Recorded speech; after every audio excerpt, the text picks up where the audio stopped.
Bismillahirrahmanirrahim. This chapter is related to managing leadership and influence process.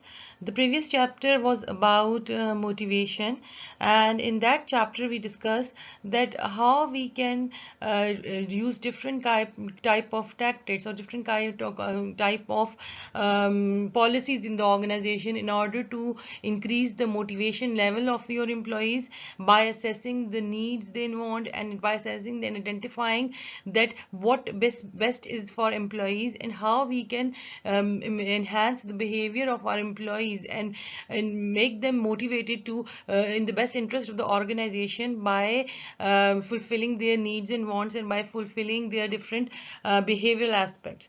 In this chapter, we will discuss the how leadership or leading function of the organization can play its role in order to achieve the goals and objective of the organization effectively and efficiently.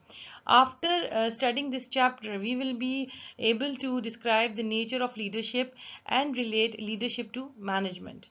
And we also discuss and evaluate different generic approaches to leadership, mostly two generic approaches to leadership, identify and describe the major situational approaches to leadership, and identify and describe three related approaches to leadership, three emerging approaches to leadership, and discuss political behavior in organization and how it can be managed.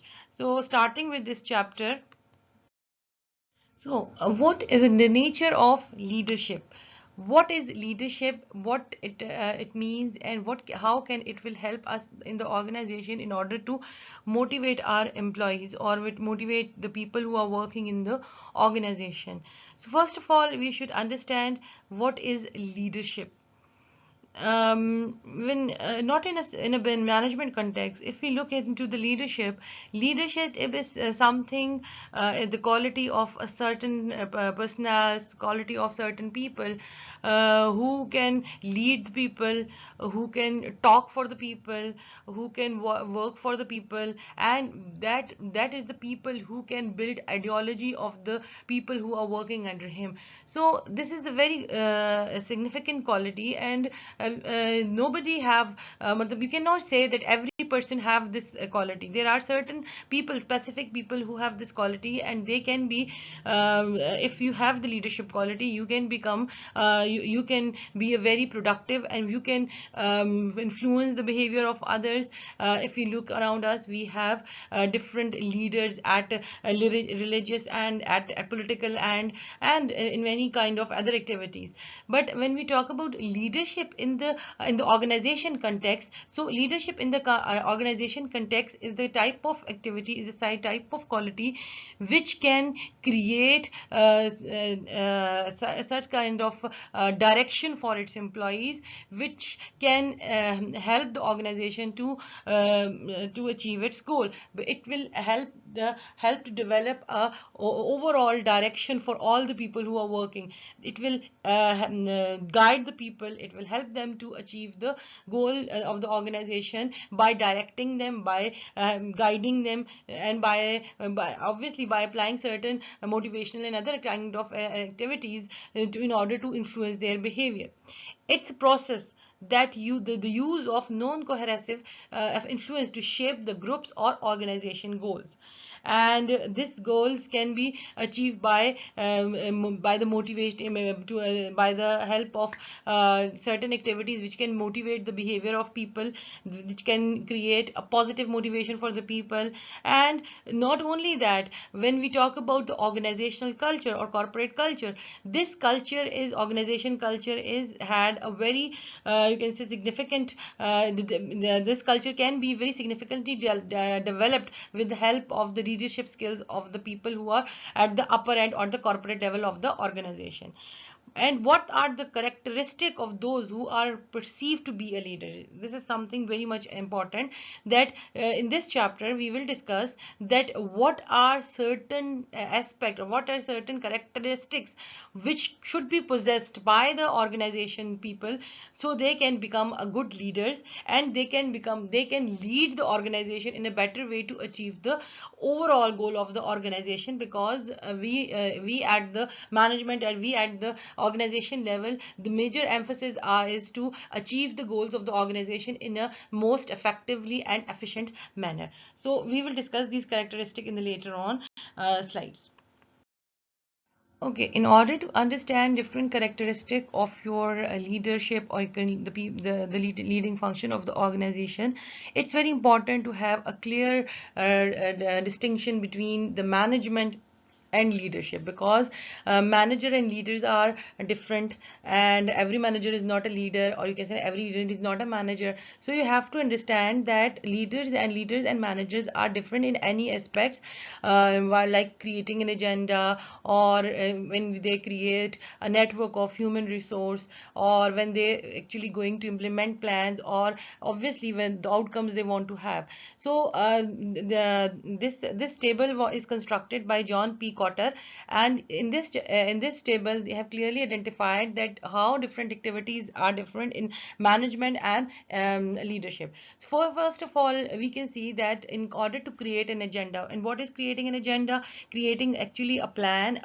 a long-term plan in which they want to achieve different objectives. So first of all, we have to see that in order to create an agenda at a management level, managers are actually more emphasis, they actually establish, they actually more place more emphasis on planning and budgeting, and they'll plan for each and every step, and they'll actually plan for their costing. So establishing detailed steps and timetables for achieving needed result, allocating the resources necessary to make those needed results happen.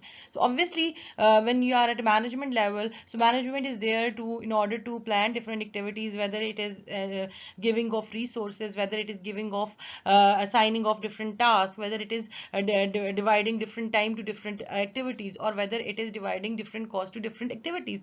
So their emphasis is on already on making plans and making budgets, but on or matching different kind of schedule in order to achieve the best outcome from your organization. But in the case of leadership, it is establishing direction, and the main emphasis is there that they want to create a vision for the future and for the long-term future, and they've developed strategies for producing the changes needed to achieve that vision, because they are seeing at their future. They want to achieve their vision of the organization. So obviously their main emphasis is to achieve the vision of the organization. So in this case, they establish direction, and they'll provide direction to their employees. So this is their agenda. In order to develop a network of human resource, or human people who actually help you to achieve your goals. So in our management level, they are more emphasizing in organizing and staffing. Organizing and staffing means, when we have discussed the function of organizing, that they divide their different activities, and they actually arrange different jobs, and create different span of management, and plan and execute different activities. So establish some structure for accomplishing the requirements, and obviously that is actually organizing. And once they establish that thing, they'll find out that what type of human resource you are needing to fill up these positions. So if staffing that structure with individual, and once you have staffed your people, once you have the human resource in your organization, you have to assign them responsibility and delegate them authorities in order to create to achieve your plans, your policies and procedures, to help guide people, and to create methods or system to monitor implementation. So obviously the whole process of planning, organizing, motivating, and you can say controlling activities are there in your management function. But in the case of leadership, what they do is they align people. They communicating and directing by words and deeds to everyone who's cooperating, whose cooperation may be needed to influence the creation of teams and collision that understand the vision or strategies and accept their validity. Obviously, when you are your main emphasis is to achieve a certain kind of vision and your long-term vision, so you have to create set of people, and create minds of the people to achieve the vision of the organization. So these are the people who can stay with the organization for the longer time period.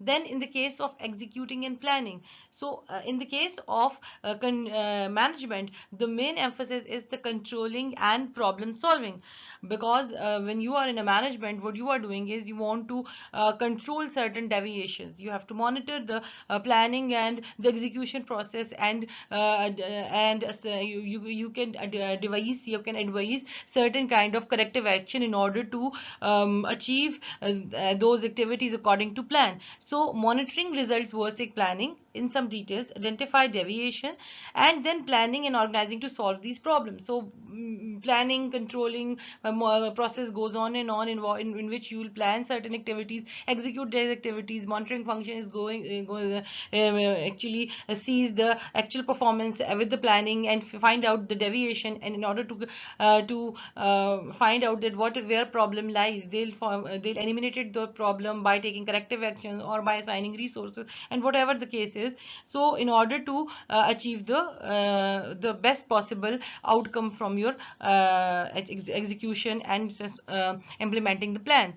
But in the case of leadership, they want to motivate people, they want to inspire people, they want to energize people to overcome major political, bureaucratic, and resource barriers.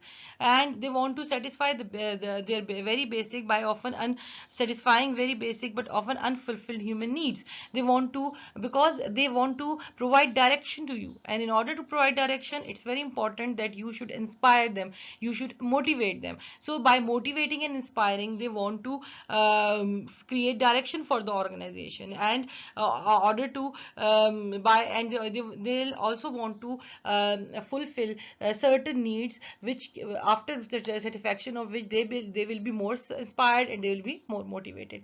Last thing is your outcome. And in the case of outcome, when it comes to management, they produces a degree of predictable and order, and has the potential to produce consistently major result expected by various stakeholders. For example, for customer is always being on time, for stakeholders being on budget. Means you want to see that over outcome, because as you have planned everything, so you know that what would be the outcome, and you have given that outcome to your stakeholders, to your shareholders, so it is quite predictable. But when in the case of leadership creates certain results which are not predictable. They can give you very exciting, that dramatic degree of result, that they produce changes, because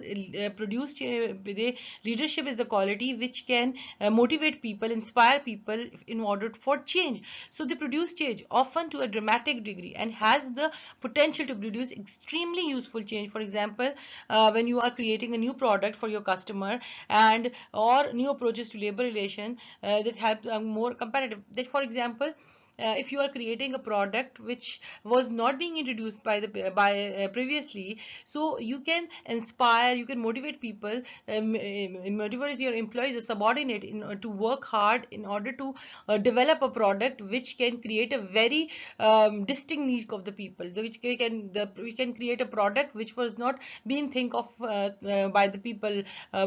Or you can create such a kind of environment in the organization, or for example such kind of labor relations, such as kind of the culture of the organization, that make the company more competitive in the market. And obviously when you are competitive in the market, you can outperform your competitors, and you will be better off in the organization. So leadership quality can give you very exciting result if it is being properly applied in the organization setting. Okay, first of all, we have to understand that who are leaders, because as we have said in the previous slide, that leadership qualities are very much important, because it will give you very exciting result. It will create a major change in the organization, and obviously it would be a positive change. But first of all, we have to understand that who are leaders. And when we talk about who are leaders, the leaders are actually the people who can influence the behavior of others without the use of force. It's something very much important, because forcefully you can give threat, or you can give penalties, and you can you can use physical, or you can implement physical or verbal force in order to influence the behavior of other. But the leaders are the people who have the quality to inspire people, who can influence the behavior of the people to change their behavior. And last thing, it's very important that you should understand that leaders are the people who are accepted by accepted as leaders by the people, and it is something which is done by the heart.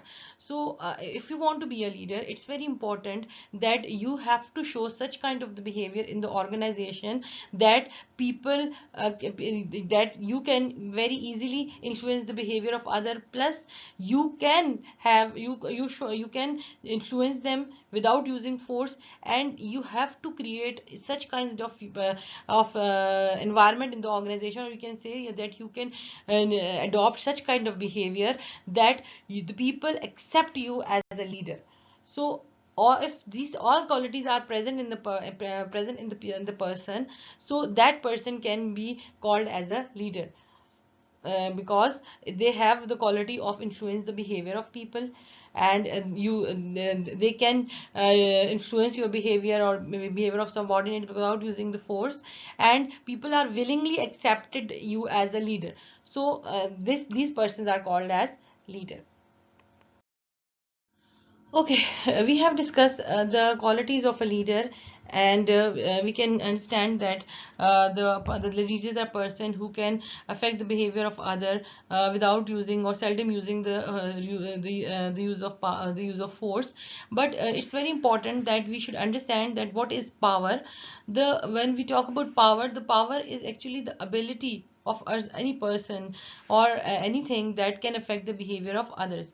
It might be possible that a certain person have power, but mostly if they are not using that power, it doesn't mean that power doesn't exist. It means that if you have a power, so the people can change their behavior. People know that you have this power, so they can work hard in that in order to avoid that power being used.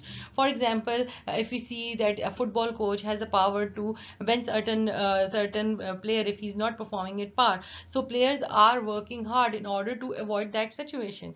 Same is the case with the leaders and the managers working in the organization, that they have power, but they don't use that power unnecessarily, and they use power in a most ethical and efficient and appropriate manner. There are different types of power, and certain people possess power at different by having different position, and by having been given by different authorities to exercise that power. So first you can say that what is a legitimate power. When we talk about legitimate power, is it's a power granted through the organizational structure. And what is the organization structure? You can say that it's the hierarchical setting in the organization in which you place different managers at different position. So and being at certain position, you have the power to exercise on your subordinate. So power granted through the organization structure, it is the power accorded people occupy at a particular position, and it is being defined by the organization. So this power is being given by the organization to that person because they occupy certain place in the organization structure. Okay, the second kind of power is called as reward power.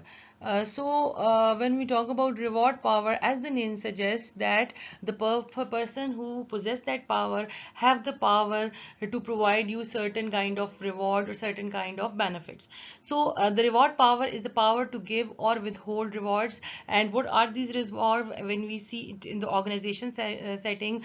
So it is the rewards related to salary increase. If you have a power to increase the salaries of person, or you have the power to recommend bonuses or provide bonuses to your employees, and if you have the power to recommend to provide promotions or demotions to person, or if you have a power to provide recommendations in order on the basis of which your promotion, salary increase or bonuses are actually dependent. So this is the power which is being possessed by a person who have reward power. So obviously obviously with having this power, you can influence the behavior of other, and you can influence the behavior of other, because they know that if they'll perform better, so you have the power to increase or decrease their reward. So this is called as reward power.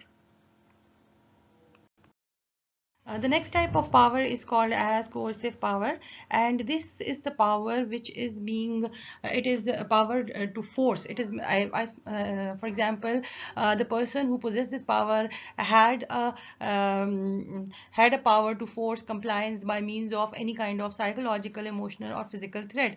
And if you look at the history in previous period, the different people used the physical force in order to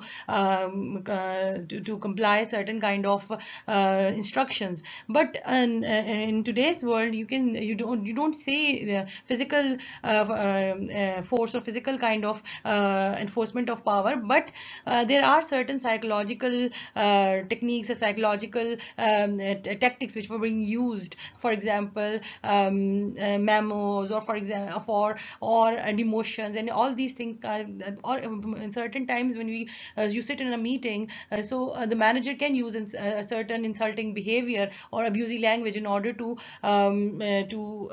pressurize their employees, and in order for the compliance of certain kind of task or certain activities. But the second power, the other power is called as referred power. Referred power is actually a kind of power which is an abstract, because this is the power which is not being enforced, or this is the power which is not actually being exercised by the person, but it accrues to someone based on identification, imitation, loyalty, or charisma. For example, if you feel loyal to your boss, or if you feel loyal to someone, so you obviously you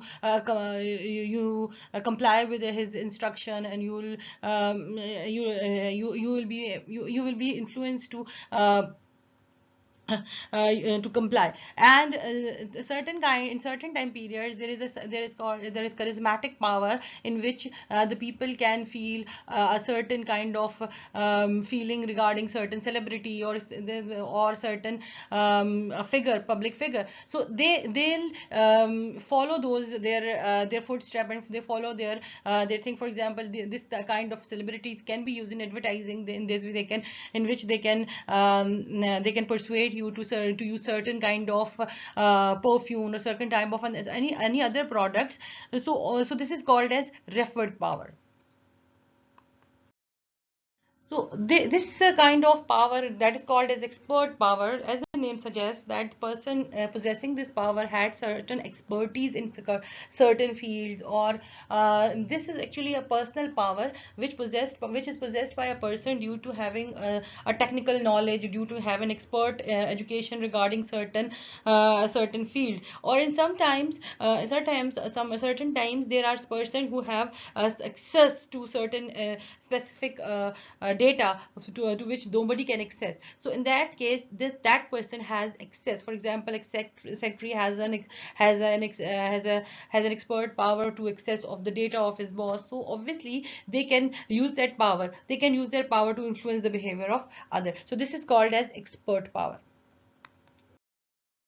Before discussing the machine gun studies on leadership, there are numerous studies which are being done in order to identify, actually the researches have been done in order to identify that what are the specific traits, and what are the qualities and characteristic of the person who can play a very significant role as a leader, and the person who cannot play as a leader. So leaders and non-leaders, what are the different traits which are being possessed by the leaders, and what are those which are not being possessed by non-leaders. So the Michigan studies on leadership behavior is one of that kind of study, in which the researcher from the Michigan University were conducted the research. The University of Michigan, led by Rennie Slickard, began, and he studied that what are different approaches to leadership. So first approach he is called as job-centered leaders. Leaders these are the leaders who pay very much attention to an employee's job and work procedure involved with that job. That means they are very much actually concerned to the person who are paying their jobs, and what are the procedures we are being adopted, and they want to comply with that procedures and jobs, and they want to, because as a leader, he's there in order, he's there to provide direction. He is the person who can comply with the vision of the company. So they pay very close attention to the rules and regulation procedure which is being involved in the job. So they are actually job centered approach. They were very much concerned about the outcome of the outcome of the thing, of the work which is being produced by their employees. The other approach is called as the employee centered approach. And the employee centered approach, leaders who develop cohesive work groups and ensure employee satisfaction. That means that they are more concerned with the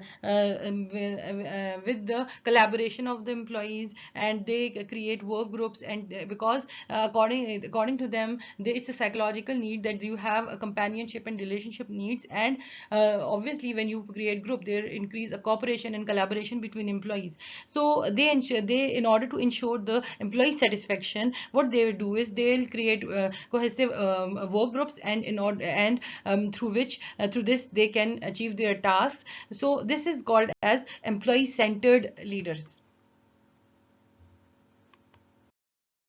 While studies were conducted in Michigan University, at the same point, around about the same point, there are many researches which were being done in Ohio State University, and as the Michigan studies identified two different characteristics of a leader, that is the job-centered leadership and leader, and the employee-centered leader. So the different survey being done in Ohio State University, and detailed and extensive interviews being done with the leaders and their subordinate or their followers. And by researching on detailed researching on all these aspects, they also identify two different aspects or two behavior characteristic of the leaders. The first one is initiating structure behavior, and second one is consideration behavior. Now, what is initiating structure behavior? Before discussing into the words being identified, or the conventional definition, we can see that initiating structure behavior is actually the kind of behavior in which the leaders identify the roles and the procedures and everything, very communication lines, everything in very detail to subordinates and with the other people who are working in the organizations, in order to minimize the confusion. So leader who define the leader subordinate roles. So everyone knows that what is expected, establish formal line of communication, and determine how task will be performed. That means that they will identify that what the things would be done by the subordinate and what things would be done by the leaders, and everyone, and they actually also identify their expectations, and they also develop a certain communication line. So at any point in time when they have need of certain kind of information or guidance, so then these lines will be open. And also they can provide them the training, they can provide them guidance on according to the task being performed. So in this case, they would be this would be also a kind of behavior which will be very important. But on the other hand, the other aspect is consideration behavior, that leaders who show concern for their subordinate. The other aspect is that when you show concern, when you show feelings to their subordinates, that you care for them, and they and in an organization you will establish a very friendly and supportive environment or climate. That is actually called as organizational culture. So obviously if you have a very friendly environment, supportive culture in your organization, so obviously they'll create a very good environment, and the people who are there to initiating this kind of thing, obviously the people would willingly accept that person as the leader. So this is another characteristic which is being identified by the researches by Ohio State University. Now we will discuss certain techniques or certain measures through which we can evaluate different leadership style and train your managers to be more effective, because in organization you have to develop leaders because you want to influence your people to be more motivated and to create a culture which will be very helpful in the production process as well as the development of their people. The major emphasis is to achieve the goals of the organization and to achieve the overall vision and mission of the organization. So, or the leadership grid or the management grid is actually a method in which we evaluate the leadership style to train manager using OD. OD means organization development techniques, so that they are simultaneously more concerned for both people and production, because there are people who are working in the organization, and these are the people who have a remarkable capability to achieve difficult tasks and when we talk about the resources, so human resource is that resource which can dramatically improve result, and they can give you performance, and they can outperform at any case if they are more motivated and if they are more loyal to the organization. But the other thing that is called as production. The production is also very much important because it's the whole operation of the organization. So both people and production. So how leaders can improve this process. So first of all, we'll talk about concern for productions. So how leadership can give their best effort in order to work more on job aspects or aspects by its leadership behavior. And the second thing is that concern for people, that how they can show their leadership behavior and how they can use their leadership behavior to influence their people and to make the people work best for the organization. So the first thing is concern for the production, that is more related to your jobs, and the second one is more related to the human resource or the people who are working in the organization. Now, this leadership grid can be very precisely or very clearly be defined with the help of this diagram. And if you clearly look that at vertical axis, we have taken concern for people aspect, and goes from low to high. And at the horizontal axis, we have taken concern for production. If you look at these grid, so these are 9 by 9 grid, the total block, and there are total 81 blocks in this grid. So over here, if we see that there is country club management.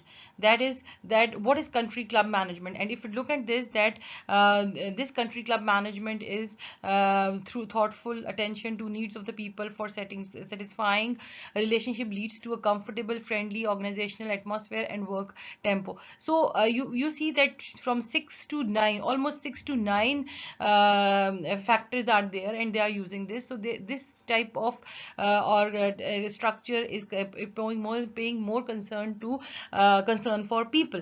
But this is 5 by 5 grid in which they are taking a middle of the road management, that is adequate organization performance is possible through balancing the necessity to get out work with maintaining morale of people at a satisfying level. So this is actually the middle of the road management in which you have 5 by 5 grid.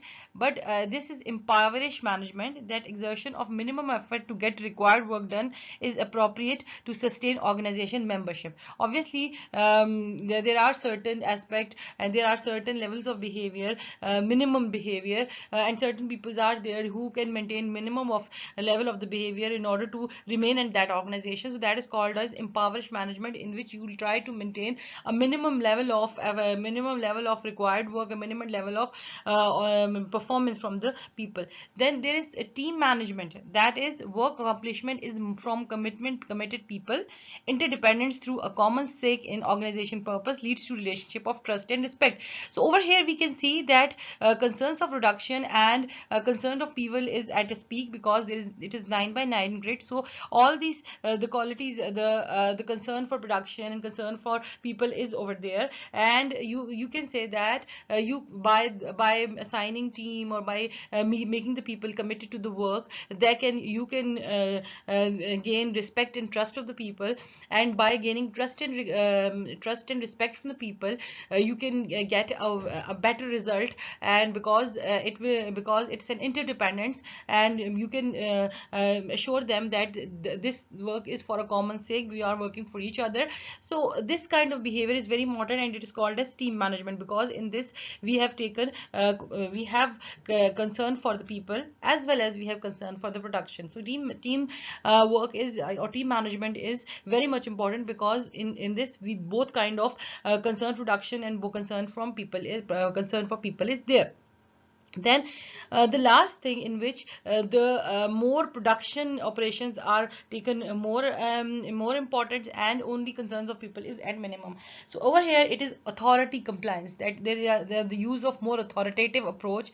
Efficiency in operation result from arranging conditions of work in such a way that human element interface to a minimum degree. That means that when you are working in the organization, so you are using your authoritative behavior, and authoritative behavior is something very much important, because according to the leadership, that it's very important, because they can arrange result in such a way that human element is at minimum, and their operations are very efficient. So this kind of thing is a concern from reduction. So these are managerial grids, and on this managerial grid or leadership grid, you can evaluate the leadership style being adopted by any kind of organization and any kind of management levels.